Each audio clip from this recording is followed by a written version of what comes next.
Scoliosis pain isn't just something that you have to live with. The right movements can help you to reduce stiffness, improve posture, and feel better every day. In this video, I'll show you some simple ways to relieve pain using yoga and Pilates, and all that you need is a resistance band. So some people might say that scoliosis doesn't cause pain, and while it's true that the actual shape, being the shape of an S or a C curve of your spine, is not painful in itself, all the connective tissue, so all of your muscles and all of the fascia and everything that is around has to adapt to that shape of your spine. And that can be pulled further into a particular pattern, and that can absolutely cause your muscles to feel stiff and tight. Sometimes we can also get things like nerve compression, because with the force of gravity, we will go further into our scoliosis pattern. And some of you have even told me that you've lost height because of your scoliosis, especially after going through menopause.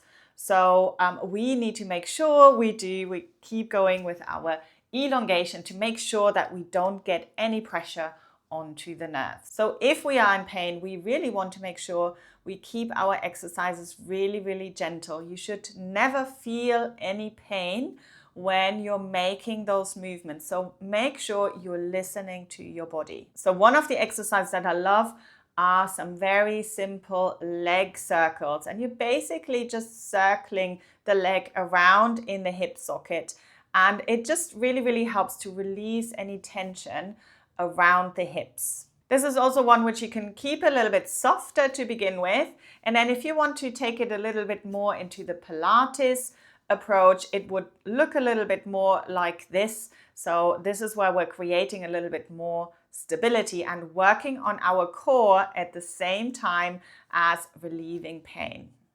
If you are suffering from a lot of tightness around the shoulders, which is another kind of common thing that can come up with scoliosis, you can obviously use all your movements from yoga, like shoulder rolls and anything like that, to release tension in the upper body.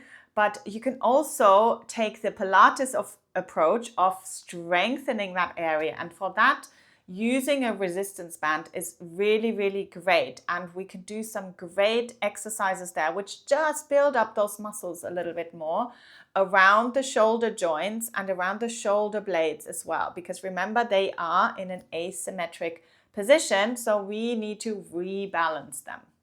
So another go-to exercise that I absolutely love are the leg stretches, and these are great to relieve any tension in your lower back. So it's really a go-to if you're suffering from lower back pain.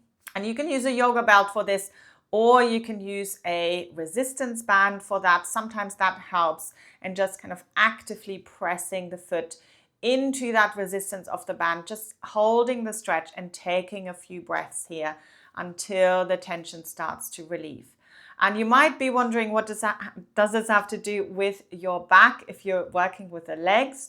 Well, everything is connected in the body. So if you are working with releasing tension in one part of the body, it's going to have an effect on the rest of the body as well. Now, the cat-cow is another one that is great to relieve any tension, and we've got many variations here of cat-cow. I personally love for scoliosis the rocking cat-cow, which is a great one to release any tension. So it's really important to understand where pain is coming from and how it's created in the body. So you might want to check out this series here that I created about scoliosis pain. Now, breathing exercises can be really powerful to calm our nervous system and give our body some signals that everything is fine, we are safe, and it doesn't have to send us all these pain signals. So managing pain is one piece of the puzzle, but how can you make sure